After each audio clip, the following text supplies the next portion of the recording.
इस वक्त बड़ी खुशी मना रहे हैं कि सत्ता का बुलडोजर अजमेर तक जाएगा। बलिया भी कह रहा है उस गलतफहमी में मत रहो, अब तो सही जगह हाथ डाल दिए हो। अब तक दीवारों से टकरा रहे थे, अब मौला अली के बेटे से पंगा पड़ गया। और बलिया भी कहता है मत मेरे होठ पर उंगलियां रखो, वरना मैं वो पोल खोल दूंगा कि मेरी मस्जिदों के बुनियाद के नीचे शिवलिंग ढूंढने वालों, अगर मैंने ढूंढना शुरू कर दिया तो दूर दूर तक तुम भारत में कहीं नजर नहीं आओगे। पूछना चाहता हूं, अगर तुम ये कहते हो कि सबसे पुराने तुम हो तो बता दो जरा कि जब इतने पुराने तुम हो तो फिर हमारी मस्जिदों में तुम्हारे लोग पनाह क्यों लिए हुए थे? पनाह क्यों लिए हुए थे? इसलिए एक मस्जिद तो चली गई, बाबरी मस्जिद। भारत में अब कोई दूसरी बाबरी मस्जिद बनाने की गलती करेगा तो याद रखो बलिया भी हुकूमत से लेकर उन गुंडों को भी कह रहा है अब तक तारीख में एक करबला पड़ा गया था, भारत के हर गली में करबला नजर आएगा। सुभान अल्लाह, सुभान जिंदाबाद, लब्बाइक या रसूल अल्लाह, नारे तकबीर, नारे रिसालत। अरे मेरे ख्वाजा का हिंदुस्तान, मेरे ख्वाजा का हिंदुस्तान, अरे हिंदुस्तान का सुन्नी मुसलमान, अरे हिंदुस्तान का सुन्नी मुसलमान, हुजूर गाज़ी मिल्लत, हुजूर गाज़ी मिल्लत बलियावी साहब, नारे तकबीर, नारे रिसालत। बरसों बाद आज तेरी औलादों की औकात हुई जब तेरे बाप न ख्वाजा से हाथ मिला सके। याद दिला दूं, छठी का दूध याद आ जाएगा।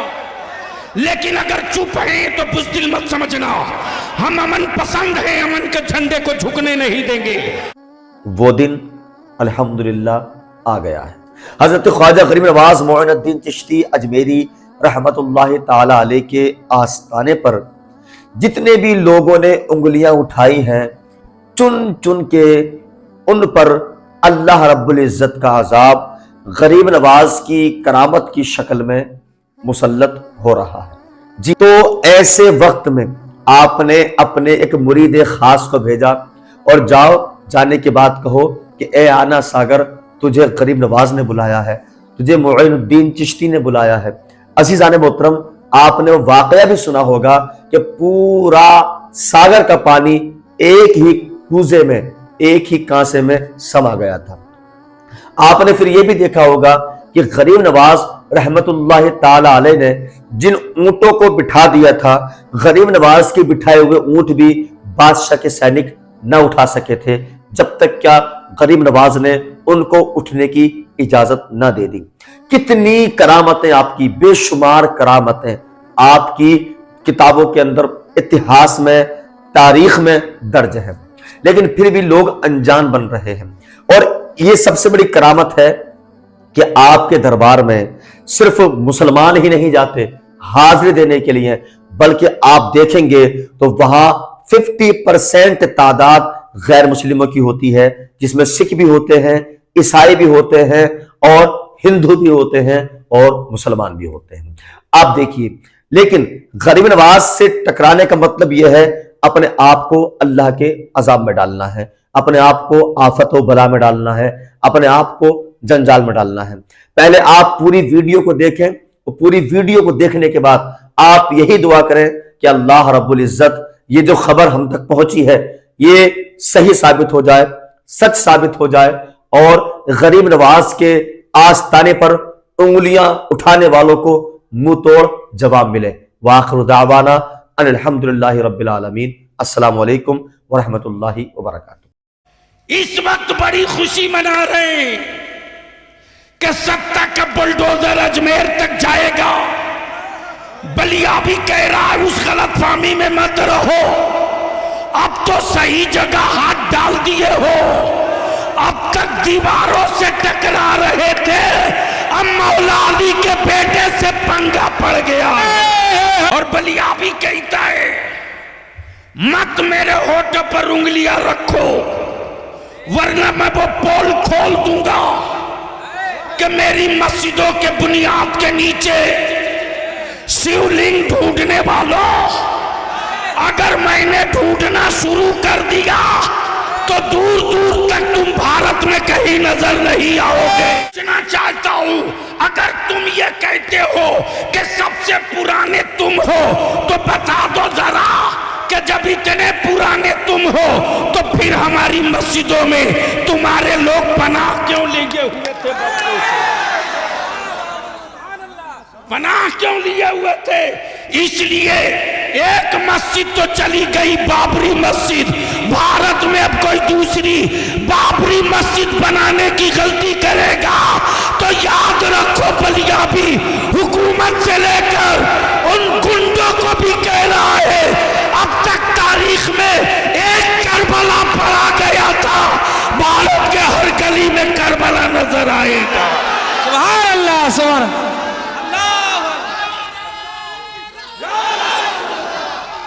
जिंदाबाद, लब्बाइक या रसूल अल्लाह। नारे तकबीर, नारे रिसालत। अरे मेरे ख्वाजा का हिंदुस्तान, मेरे ख्वाजा का हिंदुस्तान। अरे हिंदुस्तान का सुन्नी मुसलमान, अरे हिंदुस्तान का सुन्नी मुसलमान। हुजूर गाज़ी मिल्लत, हुजूर गाज़ी मिल्लत बलियावी साहब, नारे तकबीर, नारे रिसालत। बरसों बाद आज तेरी औलादों की औकात हुई जब तेरे बाप न ख्वाजा से हाथ मिला सके। याद दिला दू, छठी का दूध याद आ जाएगा। लेकिन अगर चुप हैं तो बुज़दिल मत समझना, हम अमन पसंद हैं, अमन के झंडे को झुकने नहीं देंगे। हम फसादी नहीं है, हम अमन के अलमबरदार हैं। हमने औलादों को सब्र सिखाया है, हमने अपने बच्चों को शुक्र सिखाया है, हमने अपनी औलादों को मोहब्बत और मरुब्बत सिखाया है। और यही वजह है कि कुफ्र मुंह तकते रह गया, इस्लाम छप्परों में दाखिल हो गया। लेकिन याद रखना, मुट्ठी 12 लोग निकालो 1991 का वो कानून, निकालो 1947 का वो कानून जिसमें डिक्लेयर है कि 1947 में जो मस्जिद, जो मंदिर, जो गिरजा, जो गुरुद्वारा जिस पोजीशन में है उसी पोजीशन में रहेगा, उसको कोई चेंज नहीं कर सकता। लेकिन ये सत्ता और हुकूमत के पाले हुए विदेशी गुंडे, अमेरिका और इस्राइल के दल्लों, भारत के लोगों को धर्म के नाम पे नहीं बांट सकते। 800 साल हुकूमत किया, कहां थे उस वक्त?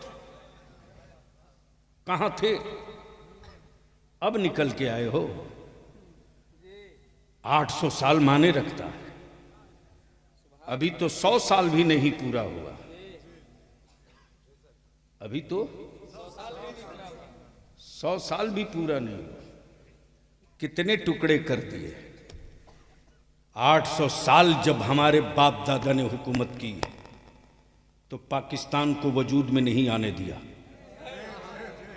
बांग्लादेश को कहीं से निकलकर अलग नहीं होने दिया, पेशावर से आगे बढ़ तो तन्हा तन्हा भारत वो मुल्क था। अगर चाहता तो आलमगीर औरंगजेब नाम बदल सकता था, नाम बदल सकता था। लेकिन यार, इस्लाम वाला नाम नहीं बदलता है, नेचर बदल देता है। इस्लाम वाला नाम नहीं बदलता है, नेचर बदल देता। जो खुद ही नंगा हो वो दूसरे को कपड़ा पहनाने की क्या बात करेगा? लेकिन अफसोस उन पर नहीं मुसलमान, अफसोस तुझ पर है। करोड़ों रुपया तुम खर्च करते हो, हमें इससे मतलब नहीं कि तुम वोट किसको देते हो, किसको दोगे,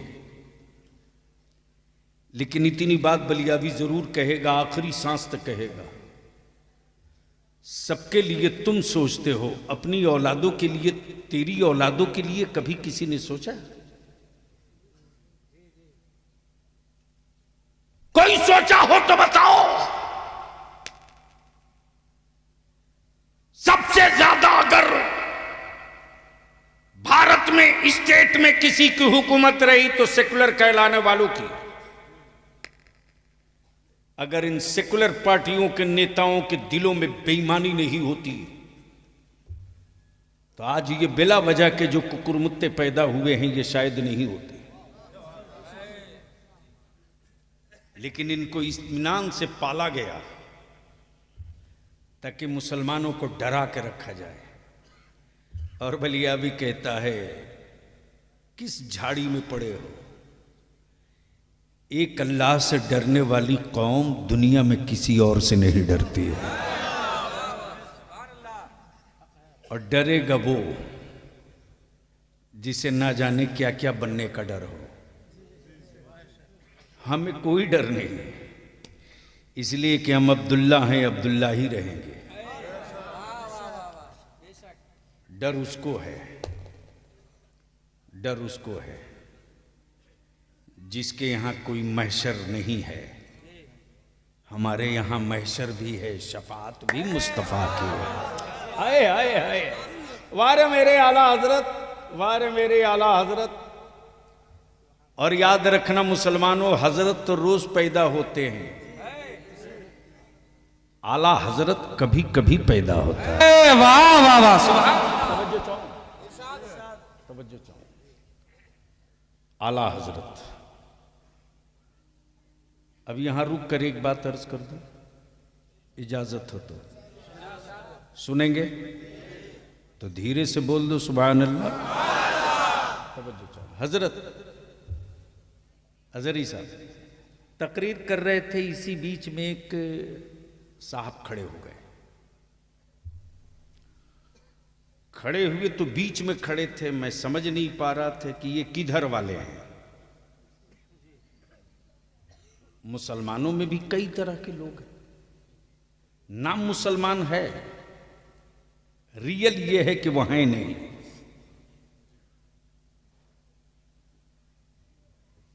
तो मैंने कहा बड़े साहब जरा बाहर निकल आइए। तो जैसे ही पैजामा पर नजर पड़ी तो मैं समझ गया ये किधर वाले। अब जैसे ही दिखे तो मैंने कहा फरमाइए क्या कहना चाहते हैं। बोले आप लोग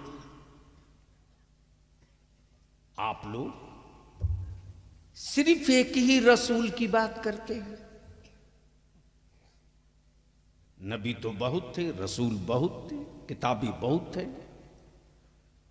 सहीफे बहुत थे, लेकिन महफिल कोई भी हो, बात एक ही नबी की।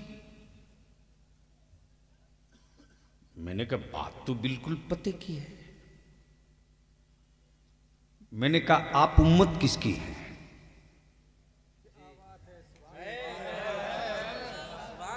जोर से बोल दो, तवज्जो चाहो। बोले मोहम्मद रसूलुल्लाह की। मैंने कहा तो आप तो नारा तुझको लगा ही देना चाहिए, मैं उसी नबी की बात कर रहा हूं। वाह वाह वाह, सुभान अल्लाह। अंदर का खोट और अंदर का पाप बाहर आ गया। बोला कि फातिहे की महफिल आपके यहां होती है। मैंने कहा आपके यहां नहीं होती।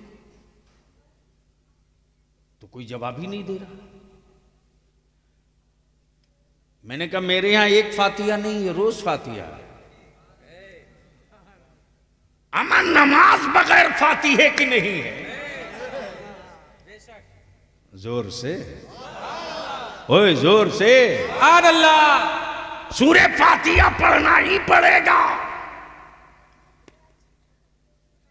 जैसे ही मैंने कहा कि प्रॉब्लम बताइए बड़े साहब, दिक्कत क्या है एक ही नबी से? हमारा अकीदा और ईमान यही है कि वो अव्वल भी है आखिर भी है। तवज्जो चाहो, वो बकिया जितने